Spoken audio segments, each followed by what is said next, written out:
imba iyi yakatsva manheru kuti ngatihambe kwedza kuma2 ndo zvinonzi ndopatanga moto. Ini ndarisoripo ndiri kuchipinge kuplota saka ndazotofonerwa kuma past 3 kuti imba iri kutsva nawo marwisa vazotondifonera obva uchipinge ikoko ndazosvika panapa pavakidzane vanga vatodzima moto asi purandi yese yemba yaine bedroom neusu zvatsva zvese hapana chakubudamo saka that means macost aitika eproperty check naangotasira pa12,000 property check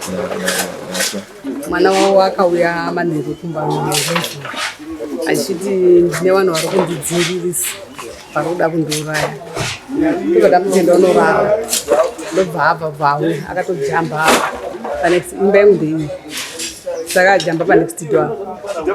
ndobva atojamba futi kuya kuno mwana wangu obva amira pakona pobva atomiti Tino wapinda here mugedhi zvika zabhula zvisingapindi ufunga haana kusvika kurara nokuti tirikuzwa kuti akakura futi kumusoro uko kwaakasvika nopinda akabuda akapinda futi pamusoro pamaisola akabuda futi akapinda apa akabuda achindotsvagwa pekurara ndikudziviriswa nevanhu vari kuda kundiuraya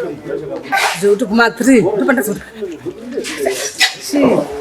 ndikati aya magetsi ndangoti pamagetsi ari kubhutika ndikati magetsi ndopandazoona moto utodai ndikati miwi pandamusa mwana wangu ndikati iwe pamaisibiya moto ndobva ndatobuda ogeti ndichitomhanya chitoti saka tinaocho uripi tinomupenyere tinaocho ndiye anga ari panapa mwana wavo last born ngodaidzisa kuti ndibatsirewo moto uchiro saka vanhu vazongofonera fabricate bvaisouya fabricate bvaisodzima moto. Ini ndakazomuka moto wabaka ndikaona kabekwa